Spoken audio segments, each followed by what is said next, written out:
Hey, how you doing? That was so stupid. I'm never gonna do that again.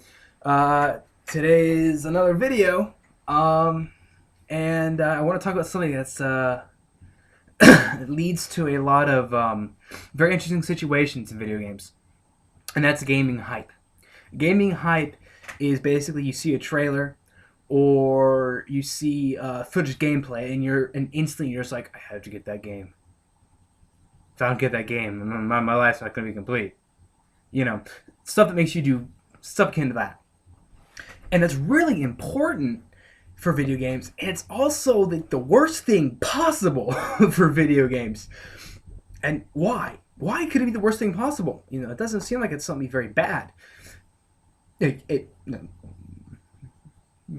can be. It can start out being really good.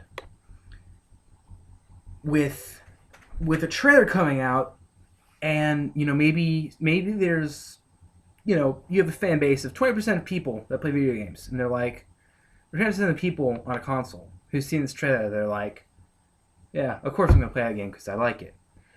Then you have 20% of people who are like, I'm never going to play that game ever in my life. They exist. And there's 60% of people, then there's like 60% of these people, the big majority, they're like, maybe.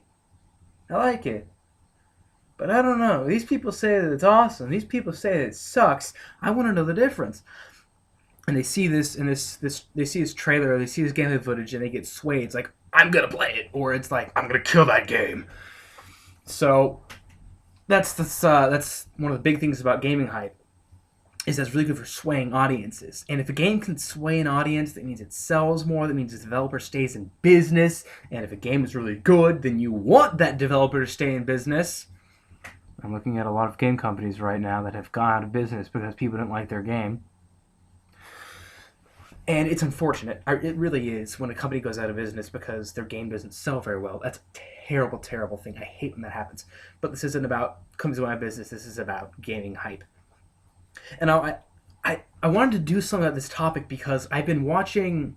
Well, I haven't been watching. It's been thrust upon me thousands upon thousands of little videos and tidbits and tweets regarding Mass Effect 3. Personally, I can't wait for the game. It's just like my Gears of War from last year. Oh gosh, Mass Effect 3.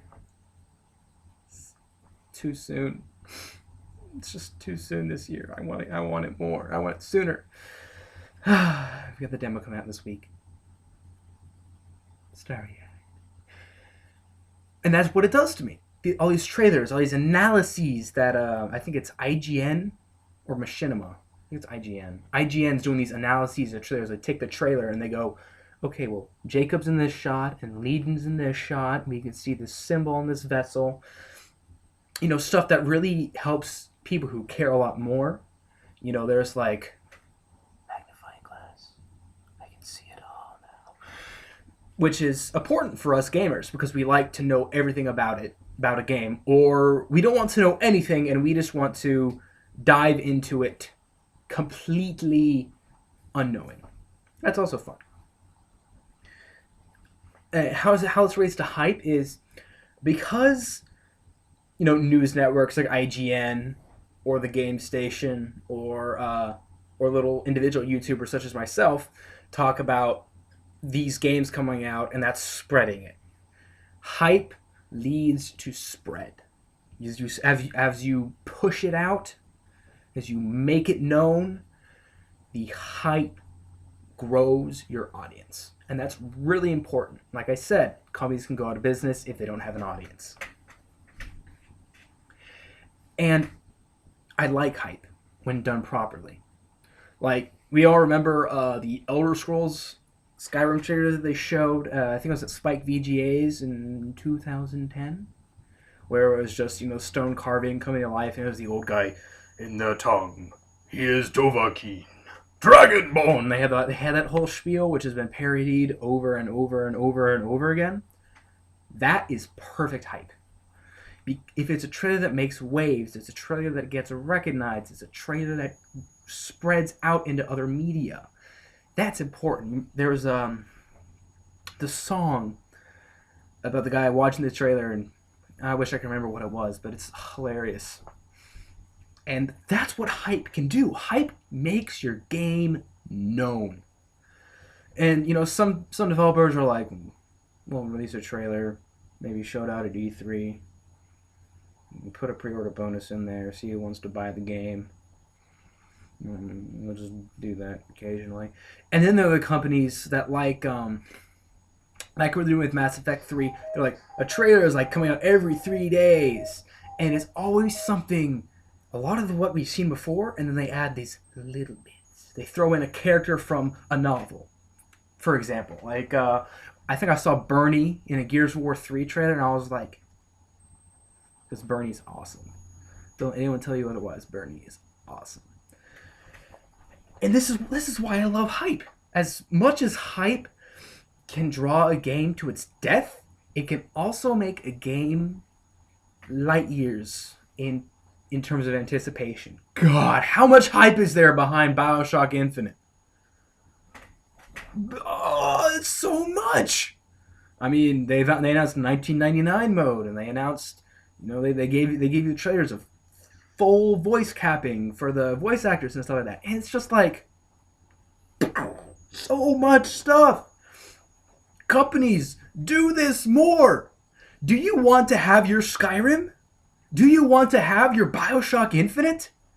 That makes your game just like, I haven't played it yet. There is no true gameplay demo. I'm gonna get it though. I don't give a crap. I've seen a lot about it. I want to play it. That's perfect hype. And then there are the times where hype ends up biting it in its ass.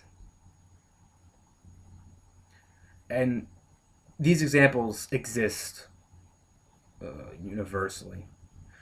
I think probably the most recent hype ass bitings, if I can create an industry term now, would probably be Duke Nukem Forever. I mean, I'll give it to Gearbox. They stuck behind that thing. I know the guys at Q are sitting there they're just sitting there going, we're going to sell this? We're really going to sell this? What is Pitchford thinking? Pigman dead. You can just tell. I mean, well, Duke Nukem wasn't just dead because of its hype. It was dead because of 15 years of development hell. It was never good. But if a game has such reputation, and it has this huge following of fans that are dedicated, and then they release something and they keep talking about how it's going to be the best game ever, and then gets released to nothing. It's not good. It's not good at all. It's unfortunate. I mean, as far as I know, Mass Effect 3 could fall into the exact same pit. That would not be good. If that happens, we have these multiplayer trailers and the FemShep trailers and all that stuff. If that ends up happening where, because they put in this multiplayer mode and all this stuff, if they end up doing that and it ends up sinking, please don't nukem it. As long as that doesn't happen, hype is always worth it. We've seen it with Skyrim. You want to have your Skyrim? Hype it right. Thank you very much for watching this video. I'm glad I'm getting a bit back more on my keel of videos every day. Hopefully I'll be able to do that a bit more. Thank you very much for watching. Check out some other stuff. And have a great day playing your games. And have a great day. Just have a good day. Thank you very much.